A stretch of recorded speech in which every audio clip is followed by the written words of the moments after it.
single individual holds in his mind, Honorable Speaker. In 2007, that is being referred to by the Honorable Gachagua, Honorable Speaker, I was a university student, I was in the university, Honorable Speaker. But at the time that the skirmishes were happening, Honorable Speaker, I was in Molo as a rider, as a border rider, Honorable Speaker. And I remember, Honorable Speaker, being accosted by about 5 people, Honorable Speaker, who wanted me to speak in a certain language, Honorable Speaker, that I didn't understand. They took away my motorbike, and I had to run, Honorable Speaker, for my life. I found myself, Honorable Speaker, in a petrol tanker that I didn't know then where it was going, only to find myself, Honorable Speaker, in Lunga Road, industrial area, Honorable Speaker. How can a person describe that, Honorable Speaker, as a Christmas party, Honorable Speaker? How can a person, and along the way, Honorable Speaker, as we were coming, as we were driving all the way from Molo, El Bago, Honorable Speaker, to the entire route, Honorable Speaker, we could see bodies of people splashed across, spread all over, Honorable Speaker. When a person stands, Honorable Speaker, and speaks in such kind of a language and says that, 2027, if this and this does not happen, and anytime the guy speaks, Honorable Speaker, his description is only about him. It's issues, it's about him. Honorable Speaker, I think it's about time that we advise him to see a psychiatrist, Honorable Speaker. He needs to see a doctor. He needs to do his mental check, Honorable Speaker. And I think doctors here should refer some very serious psychiatrists, Honorable Speaker, to see to him, Honorable Speaker. Because it's quite unfortunate that anything you speak is about your area. Anything you speak is about your village. Honorable Speaker, that is a disease I refer to villagitis. That when you wake up, the only place you'll have is one village. When you speak about one area. When you wake up, you speak, even the meetings you hold is from one village, Honorable Speaker.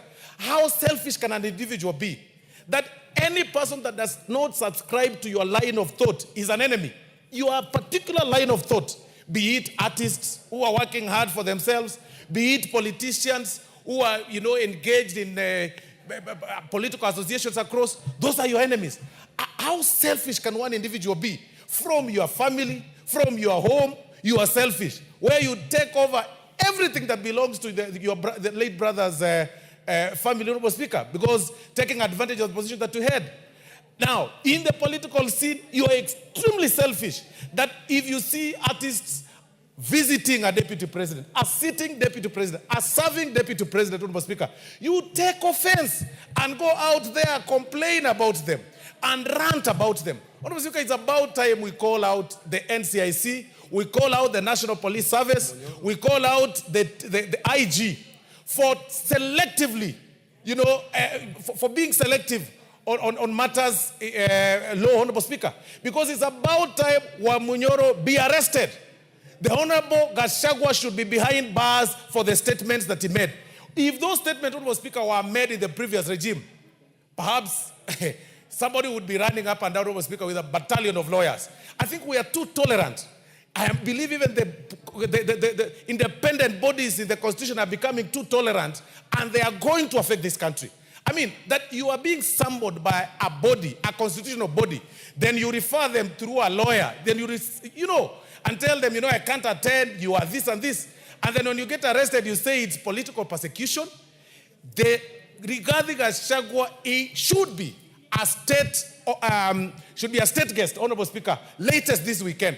That is a state guest. He should be charged. He should be charged for incitement. He should be charged for, under the NCIC laws, Honorable Speaker. He should be charged, Honorable Speaker, he shouldn't be allowed to run up and down, Honorable Speaker, talking venom and spitting venom and calling everybody all kind of names, Honorable Speaker. These dramas, Honorable Speaker, must come to an end, especially now that we are heading to the election, Honorable Speaker.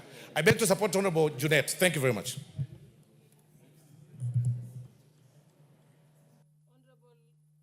Honorable Otiende Molo. Thank you, Madam Speaker.